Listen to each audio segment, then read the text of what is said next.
Hey gang, it's JC and this is the Daily Dose for Monday, June 6th, 2011, a combined venture with Mind Active in beautiful downtown Brentwood. Hey, the show is moving on the Big 550 KTRS. 1 week from today, we're moving to the noon to 3 slot, up from the 10 a.m. to 1 p.m. slot. Trish Gazelle and I will be there starting 1 week from today, noon to 3 every day on the Big 550 KTRS. You know, the Cardinals are this was a fun weekend, by the way, and Albert looks like he's back.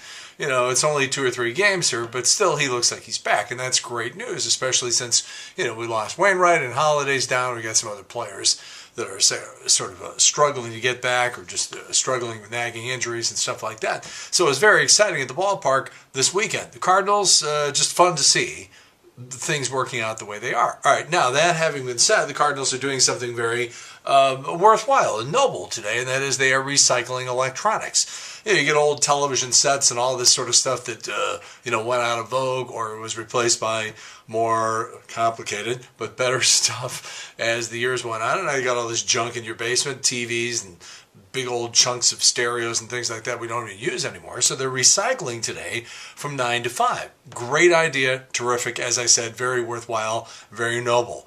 My problem is that they're telling everybody to bring their used electronics that they want to discard for proper, not in the landfill, they get something else they can do with it.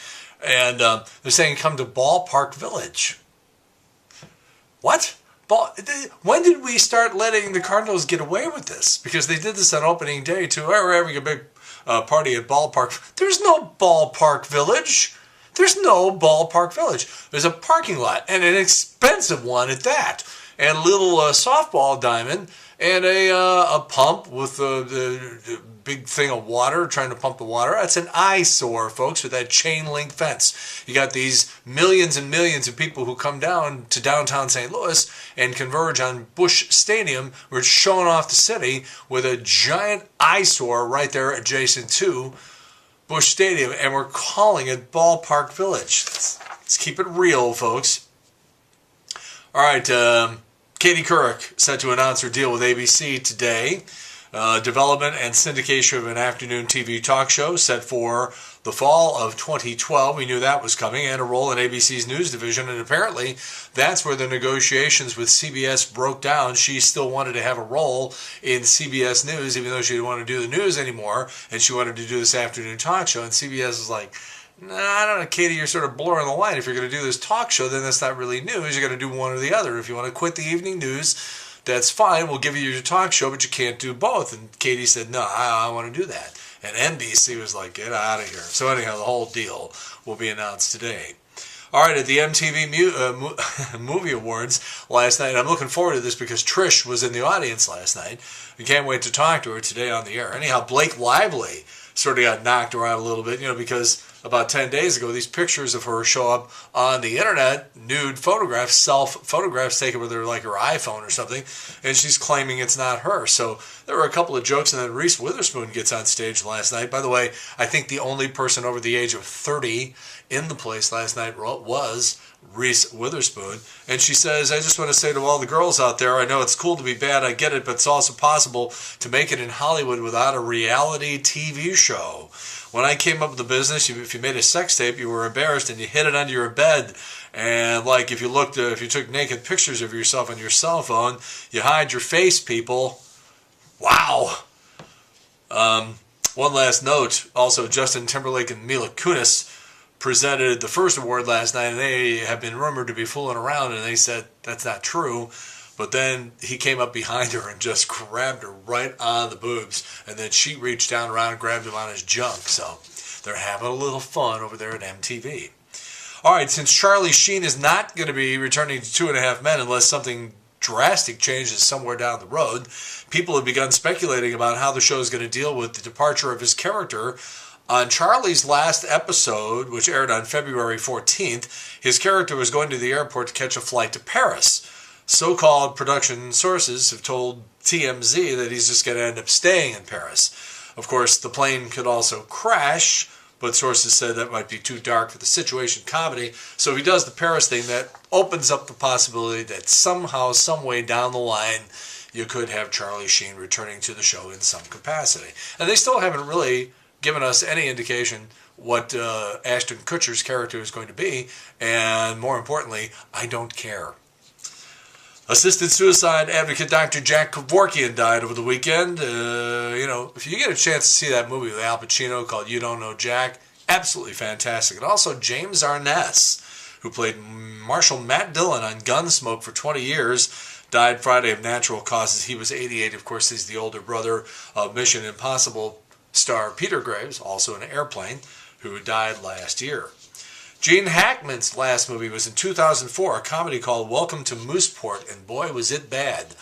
And maybe it was enough to really just turn a key, and Gene Hackman just said to himself, all right, this is friggin' ridiculous, because he hasn't made a movie since. And he says that he probably won't either. Hackman is 81 years old. He spends most of his days painting and writing these days. Welcome to Mooseport did him in. In New Jersey, a man was getting a haircut, ended up arguing with his barber over how long it was taking. Things eventually escalated to the point where the barber bit off the guy's ear. Aggravated assault.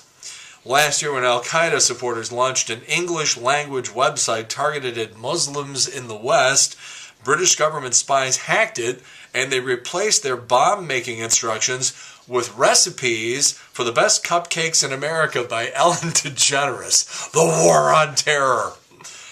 Do you know the gas companies, just by adding on that little tenth of a cent onto your gas bill, you always see it's like, whatever the case may be, whether it's $3.69 and then there's a little fraction after that, they end up making an extra $3.5 million a day just by doing that.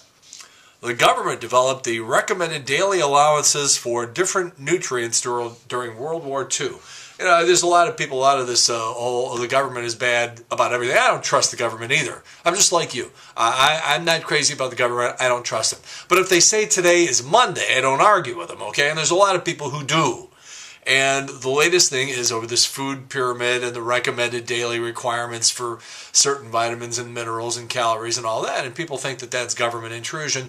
What business does the government have in getting involved in what I eat? Okay, fine. But during World War II, so many military recruits were malnourished that's when FDR stepped in and said, come up with some recommendations, because 1 out of every 7 recruits was malnourished. So sometimes when you know history, like who Paul Revere was and what he did. If you've seen the Sarah Palin clip, it's friggin' hilarious. Sarah Palin was asked about Paul Revere when she was on her bus tour last week, and she gave the wrong answer. And then went on Fox News yesterday and insisted that her wrong answer was right. We're going to have a little fun with that today.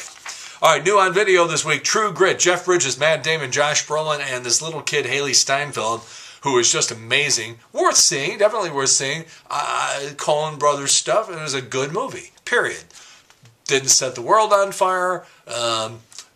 Maybe was, Academy Award material now that they nominate 10 films instead of 5. But worth your time. True Grit, coming out tomorrow. The Company Men. This is an odd one because it's got Ben Affleck playing a successful executive who loses his job and then has trouble swallowing his pride, has to take a construction gig and all that. His brother-in-law is played by Kevin Costner, who plays a real dick in this movie. Also, Tommy Lee Jones, Chris Cooper, who I don't think has ever given a bad performance in his life, and also Craig T. Nelson.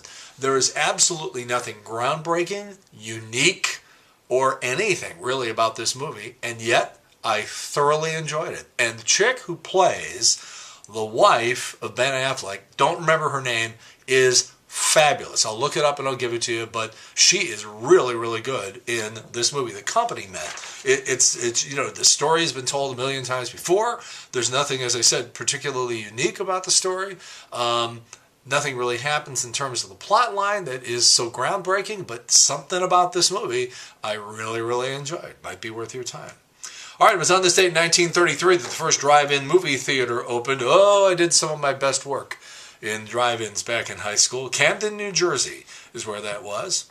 The Beatles, on this date in 1962, after an unsuccessful audition at Decca Records, auditioned for producer George Martin at EMI.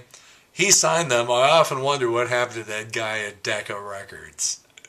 1968 on this date, Robert F. Kennedy died at the Good Samaritan Hospital in Los Angeles in the morning, right in the middle of the night, about 1:44 a.m., 25 hours after he was shot by Sirhan Sirhan. That was a hell of a year, 68, man. I'm telling you, I was around for that. I was a kid in high school. Actually, I might have been still a freshman in high school. And, man, it was weird. And that's when the riots were going on, too, after the King assassination. And, you're like 13, 14 years old, and the city's on fire. And the city is telling you, the police are telling you got to be in the house by 7 o'clock. There's a curfew. That'll mess you up a little bit as a kid. 1971 on this date, Gladys Knight and the Pips said goodbye on the Ed Sullivan Show. That was the final Ed Sullivan Show after 23 years. An Urban Cowboy was released on this date in 1980. I was in Omaha, Nebraska, working at a radio station there, Johnny Carson's old station. And let me tell you, Omaha is like the wild, wild west. And Urban Cowboy came out when I was there, and all that mechanical bull stuff and people dressing up like cowboys walking down the city street. It was absolutely ridiculous. All right, JC's Eye Candy today. As I said, it was fun out at Busch Stadium over the weekend, and there's only two pictures that sum up the whole thing: the Heat and Albert Pujols. Check our shot of Ryan Theriot, shot by UPI photographer Bill Greenblatt, who does just great work. And then right below it, Albert crossing the plate after Saturday's walk-off home run. Two great pictures. It's on Eye Candy right below what you're looking at right now. All right, that's it. JC's Daily Dose for Monday, June 6th, 2011, a combined venture with Mind Active in beautiful downtown Brentwood. We are moving to Showgram 1 week from today, noon until 3 on the Big 550 KTRS. In the meantime, we've beaten this one to death. Have a good one. See you later. Bye.